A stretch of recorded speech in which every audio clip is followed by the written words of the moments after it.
What we're about to step into, it's not just a story. It's a memory. It's a deeply personal account of a world that was alive, and the absolute horror that came and just erased it. This is a look back at how everything ended. It all starts with this one line, spoken to someone who isn't there anymore. And right away you feel this profound sense of personal loss. This isn't some distant historical event. This is about a specific person, a connection that was real and was completely severed by what happened next. So, first, we're taken back to the world before it all fell apart. It was a time you could feel, a time of, as it's put, futile sighs and vital skin. A world that was all about physical sensation, about just being alive. And you know what's so powerful about this memory is how small the details are. It's not about big historic moments. It's about the feeling of being in your own body, praying, breathing, the simple feeling of the night air on your skin. That was normal. That was life. And then it turned. Just like that. The memory makes it so clear how fast the world collapsed. It wasn't a slow burn. There were no warnings. That vivid, living world just stopped. The change was sudden, it was brutal, and it was total. And this is how it started. The sickness arrived, but it's described as more than just a disease, It was like a bruise in the air, as if something had poisoned the very atmosphere before it even got inside your body. It felt like an invasion. They had a name for it, the sweet, sickly rot. I mean, just listen to that. A black wound infection. It gives you this image of a corruption that just eats you from the inside out. And the horror is right there in the name. A rot that's both sickly and, somehow, terrifyingly sweet. And you can see the toll it took on everyone, physically. The body went from being the source of life and feeling to a cage of pure pain. Vital skin became aching bones.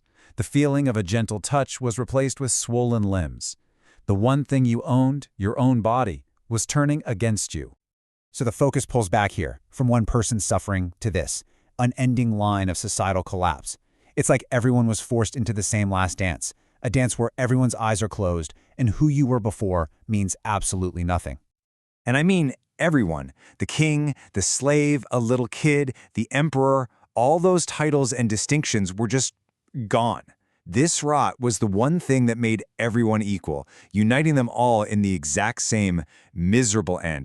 You see, the whole social order just disintegrates. All the things that meant power became completely worthless, right? What good is an emperor's sword against something in the air you breathe? Crowns are just things you can shatter. The sickness just didn't care who you were. So, with your body decaying and the world you knew completely gone, what's left? Psychologically, it's just total despair. It's described as a flood, something that just drowns out every other thought, every feeling. It's like reality itself is dying. Then, right in the middle of all this chaos, the memory snaps back to a single chilling moment. An old man appears, and his face, it isn't sad or scared. It's described as mirth, like he finds this all horribly, knowingly amusing. His eyes are saying something. This is the peak of the whole memory. This old man who seems to get what's happening on a level nobody else does. He's about to tell them the final, awful truth of their situation. I mean, what could a person possibly say in a moment like that? And what he says, it's like a message from the void. His words come from a place that's way beyond hope. He basically frames their entire existence, everything they've ever done or known, as something fleeting, a picture, a dream that's just about to end. He starts by looking right at them, making a connection. He's saying, I'm not some stranger. I know what you're going through. I've been there. He's telling them, I was you. And then comes the gut punch. He holds himself up as their future. His state, this decaying figure who finds it all grimly funny, isn't just a possibility. He says it's inevitable. It's what's coming for every single one of them. And that's when you get it, the terrible revelation here. It's not that there's a heaven or a hell.